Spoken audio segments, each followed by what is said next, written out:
दोस्तों, मेरा नाम सुमित है और मैं रांची में रहता हूँ। और ये घटना है सन 2018 की, जिस वक्त ने मुझे बताया कि डर का असल मतलब क्या होता है। मैंने अक्सर लोगों को बातें करते हुए सुना है कि मौत किसी को बताकर नहीं आती। कब कौन से रूप में हमें मौत दिख जाए ये कहना बहुत ही मुश्किल है। बात दरअसल एक शाम की है, जब मैं ऑफिस से लेट काम खत्म करके निकला था। मैंने ऑफिस से करीब 50 किलोमीटर दूर एक फ्लैट ले रखा था। मैंने जल्दी से अपनी बाइक निकाली और अपने घर की ओर चल पड़ा। आज ना जाने क्यों मुझे कुछ अनहोनी होने की आशंका हो रही थी। ऐसा लग रहा था मानो कुछ बुरा होने वाला था। आज मैंने फिर भी इन सब बातों को नज़रअंदाज करते हुए अपने घर की ओर निकल पड़ा। मेरे ऑफिस से घर के रास्ते में एक बहुत बड़ा सुनसान सा रास्ता पड़ता था, जो कि मेरे ऑफिस से कुछ ही दूर से शुरू होता था। मैं आगे बढ़ता गया और देखते ही देखते शहर की सारी चीजें मेरे पीछे छोड़ती चली गईं। अब मैं उस सुनसान के रास्ते के शुरुआत में पहुंच चुका था। अभी रात के करीबन 9 बज रहे थे, लेकिन इस सुनसान रास्ते को देखकर ऐसा लग रहा था मानो रात के 2 बज रहे हों। दूर दूर तक कोई रोशनी नहीं और न ही कोई इंसान, बस था तो जोर जोर से चल रही हवाएं और आसपास हवाओं की वजह से लहराते हुए पत्ते। इन हवाओं में आज अजीब सी ठंड थी। ऐसा लग रहा था मानो ये हवाएं मुझे आगे बढ़ने से रोकना चाहती हों, पर मैं भी कहाँ कम था। मैं भी उन हवाओं को चीरते हुए आगे बढ़ता जा रहा था। मैं जैसे जैसे आगे बढ़ता जा रहा था, वैसे वैसे मैंने देखा कि धुंध की चादर धीरे धीरे मोटी होती चली गई। फिर एक जगह पर मेरी बाइक थोड़ी भारी सी हो गई। ध्यान से देखने पर पता चला कि टायर से हवा निकल चुकी थी। मैंने जैसे तैसे बाइक को संभालते हुए साइड में रोका और फिर आसपास देखने लगा। वहां पर दूर दूर तक कोई भी नहीं था। मैं सोच में पड़ गया कि आखिर इस जगह पर अचानक से मेरी बाइक को क्या हो गया। मैंने अपने फ़ोन को निकाला और अपने दोस्त को कॉल करने की कोशिश की, लेकिन मैंने देखा कि जिस जगह पर मैं खड़ा था वहां पर कोई नेटवर्क नहीं मिल रहा था। फिर मैंने अपने फ़ोन को बार बार स्विच ऑफ करके ऑन किया, लेकिन कोई फायदा नहीं हुआ। मैं अब परेशान हो गया था और मुझे कुछ भी समझ नहीं आ रहा था कि आखिर अब करें तो करें क्या। फिर मैंने ऐसे ही धीरे धीरे अपनी बाइक पर बैठकर उसे अपने घर तक ले जाने की सोची। मैं जानता था कि यही एकमात्र रास्ता है जो मुझे मेरे घर तक पहुंचा सकती है। वैसे भी इन जगहों को देखकर मुझे कुछ भी ठीक नहीं लग रहा था। मैं तुरंत ही अपनी बाइक के ऊपर चढ़ गया और स्टार्ट करके धीरे धीरे आगे बढ़ने लगा। लेकिन फिर से एक मुसीबत अब मेरे सामने थी।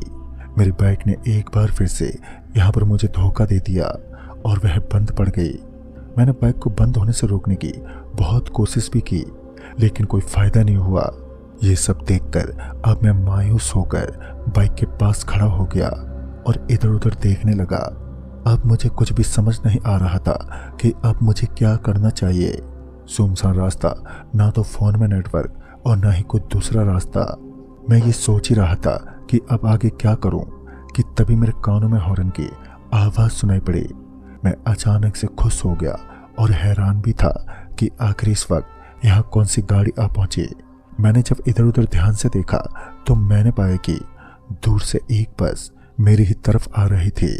मैं खुश था और फिर क्या, मैंने उस बस को रुकवाने के लिए हाथ हिलाने लगा। बस मेरे पास आकर रुकी और मैंने तुरंत अपनी बाइक की चाबी निकाली और उस बस में चढ़ गया। बस में चढ़ते ही मैंने देखा कि वो बस पूरी तरह से खाली थी। मैं कुछ समय के लिए हैरान तो हुआ कि आखिर ये खाली बस इतनी रात को जा कहाँ रही है। तभी बस के ड्राइवर ने मुझसे कहा कि सीट पर जाकर बैठो, और इतना बोलकर वो शांत हो गया। फिर बस स्टार्ट हुई और आगे बढ़ने लगी। मैं भी बस के सबसे पीछे वाली सीट पर जाकर चुपचाप बैठ गया। लेकिन तभी मुझे इस बस में कुछ अजीब सा लग रहा था। बस अपनी रफ्तार से आगे बढ़ती जा रही थी और मैं कुछ समय तक तो बाहर टकटकी लगाए देखे जा रहा था। बाहर पूरी तरह सन्नाटा था और देखते ही देखते मेरी बाइक मेरी आंखों के सामने से ओझल हो गई। आसपास के पेड़ भी उतनी ही तेजी से पीछे की तरफ छूटते जा रहे थे। मैं उन्हें देख ही रहा था और फिर ना जाने कब मेरी आंख लग गई, मुझे पता तक नहीं चला। अब मैं गहरी नींद में था और बस अपनी रफ्तार से आगे की तरफ बढ़ती जा रही थी। खिड़की खुली हुई थी, जिस कारण तेज हवाओं का झोंका सीधा मेरे चेहरों पर पड़ रहा था। ऐसा लग रहा था मानो कोई पंखा डुला रहा हो। मैं बहुत ही सुकून से सोया हुआ था और एक पल को मैं अपने ऑफिस की सारी थकान भूल चुका था कि तभी अचानक से एक तेज आवाज और उससे भी तेज रोशनी आई और मैं डर के मारे नींद से जाग गया। मैंने देखा कि सामने से कोई बड़ी बस आ रही थी और उसकी हेडलाइट की रोशनी इस बस के अंदर तक आ रही थी। लेकिन इससे भी ज्यादा हैरान कर देने वाली बात तो ये थी कि उस बस की रोशनी पड़ते ही मुझे बस की सीट पर कई लोग बैठे दिखाई देने लगे और वो सारे लोग मुझे ही घूर रहे थे। अब मैं कुछ समझ पाता कि अचानक से सामने से आ रही बस की रोशनी कहीं गायब सी हो गई और इसके साथ ही मेरे आसपास बैठे सारे लोग गायब हो गए थे और एक बार फिर से वह बस पूरी तरह से खाली हो गई। ये देखकर मैं पूरी तरह से सहम गया और मेरे दिल की धड़कनें अचानक से बढ़ चुकी थी। मैं हैरान होकर पागलों की तरह इधर उधर देखने लगा, लेकिन मुझे दोबारा उस बस में कोई भी नहीं दिखा। मैं अब तक कुछ समझ ही नहीं पा रहा था कि आखिर मैंने अभी क्या देखा। मैंने जो देखा क्या वो सच था? ये सारी चीजें मेरे मन में चलने लगी। फिर कुछ समय में यहाँ पर जो कुछ भी हुआ उससे मैं बिल्कुल भी समझ नहीं पा रहा था। तो मैंने मन ही मन सोचा कि शायद से मैं सो रहा था, इसलिए मैंने कुछ सपना देखा होगा। और मैं एक बार फिर से खुद को शांत करके अपनी सीट पर बैठ गया।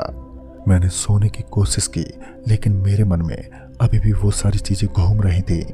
मेरी नींद अचानक से कहाँ गायब हो गई मैं समझ ही नहीं पा रहा था और मैं चुपचाप सामने ड्राइवर को देखने लगा। तभी मैंने देखा कि ड्राइवर की गर्दन से एक अजीब सा टाका गुजरकर उसके सिर तक जा रहा था।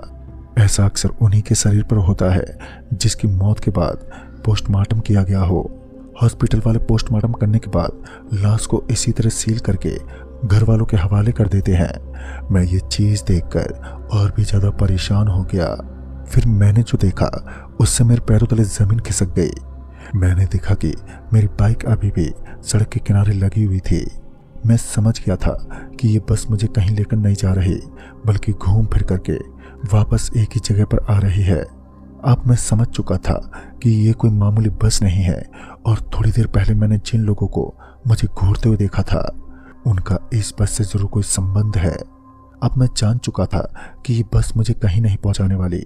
ये सारी चीजें बस एक छलावा है। तो मैं तुरंत से उठकर ड्राइवर से बोला, बस रोक दो, मुझे यहीं उतरना है। मैंने कुछ देर तक तो उनके जवाब का इंतजार किया, लेकिन जब मुझे कुछ जवाब नहीं मिला तो एक बार फिर से मैंने अपनी बातों को दोहराया, लेकिन इस बार भी कुछ जवाब नहीं मिला। मुझे गुस्सा आ रहा था तो मैंने बस ड्राइवर के बगल में बैठे कंडक्टर से कहा, देखिए इनसे कहिए कि बस रोक दें, मुझे यहीं उतरना है। लेकिन उसने मुझे बस अजीब सी निगाहों से देखा और फिर आगे की तरफ मुड़ गया। मैंने फिर दरवाजे को खुद से खोलने की कोशिश की, लेकिन दरवाजा लॉक था। मैंने उसे खोलने की बहुत कोशिश की, लेकिन कोई फायदा नहीं हुआ। और फिर अचानक से मेरी नज़र पास में रखे लोहे की रॉड पर पड़ी। मैंने तुरंत ही उसे उठाया और बस के गेट पर दे मारा, लेकिन गेट के शीशे को कुछ भी नहीं हुआ। और मैंने फिर से कोशिश की और इस बार मेरे ऐसा करते ही बस के गेट में दरार पड़ गई। मैं वापस से एक बार फिर मार पाता, उससे ही पहले मेरे हाथ से लोहे की रॉड नीचे गिर गई। तभी मैंने देखा कि एक बार फिर से बस में सारे लोग दिखने लगे और इस बार भी वो लोग मुझे अजीब तरीके से देखे जा रहे थे। अब मैं रॉड को उठाने के लिए फिर से नीचे झुका, लेकिन तभी मैंने देखा कि उन सभी के पैर बिल्कुल उल्टे थे। ये देखकर मैं और भी घबरा गया और उस बस से किसी भी हालत में मैं निकलने की कोशिश करने लगा। और फिर अचानक से पीछे से एक हाथ ने मेरी गर्दन को पकड़ लिया। अब मैं कुछ बोल पाता उससे पहले कि वो हाथ ना जाने कहां गायब हो गया। मैंने ध्यान से देखा तो मैंने पाया कि ये सब मेरे गले में लटके हुए लॉकेट की वजह से हुआ। मैंने तुरंत से उस लॉकेट को अपने एक हाथ में ले लिया और फिर दूसरे हाथ से दरवाजा खोलने की मैं कोशिश करने लगा, लेकिन तभी एक गलती हो गई।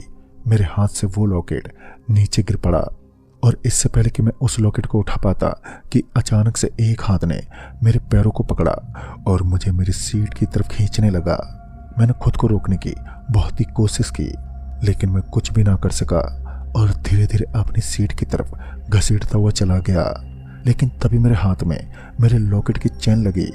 मैंने जल्दी से चैन को अच्छे से पकड़ा और उस लॉकेट को वापस से अपनी मुट्ठी में भर लिया। और फिर अपनी सीट पर पहुंचते ही मैंने एक खिड़की खोलने की कोशिश की जो कि तब से खुली हुई थी, और मैंने बाहर कूदना बेहतर समझा। बाहर गिरकर मैं बेहोश हो गया, और सुबह जब मेरी आंख खुली तो मैं वापस से अपनी बाइक के पास था। और फिर मैंने अपनी बाइक को लिया और जल्दी से मैं वहां से निकल गया।